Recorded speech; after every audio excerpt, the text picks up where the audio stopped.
చాలా బాగుంది సార్. అసలు మీ ప్రాబ్లం ఏంటి సార్? అది మాకు కొంచెం చెప్పరా?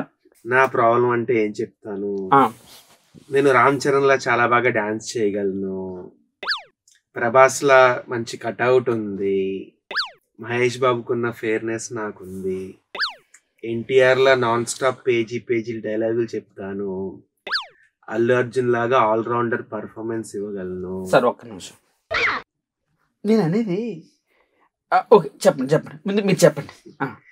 ఇలా అందరి హీరోల్లో ఉన్న అన్ని క్వాలిటీస్ నాలో ఉన్నాయి. కాకపోతే ఎందుకో ఈ ఫిలిం ఇండస్ట్రీ నన్ను సరిగ్గా వాడుకుంటలేదు, ఈ ప్రేక్షకులు నన్ను యాక్సెప్ట్ చేయలేకపోతున్నారు.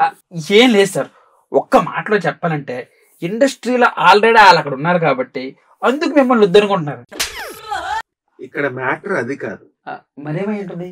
నా టాలెంట్ ఈ సమాజం గుర్తించట్లేదు, దిల్ రాజు గారు గుర్తించట్లేదు నా టాలెంట్, ఆయన గుర్తించాలి, గీతా ఆర్ట్స్ అల్లు అరవింద్ గారు గుర్తించట్లేదు నా టాలెంట్, ఈయన గుర్తించాలి, ఒక రాజమౌళి గారు, ఒక ఏం రత్నం గారు, మణిరత్నం గారు, వినాయక్ గారు, త్రివిక్రమ్ ఇలా ఎంతమంది ఉన్నారు, వీళ్ళెవరికి నా టాలెంట్ అర్థం కావట్లేదు, గుర్తించట్లేదు.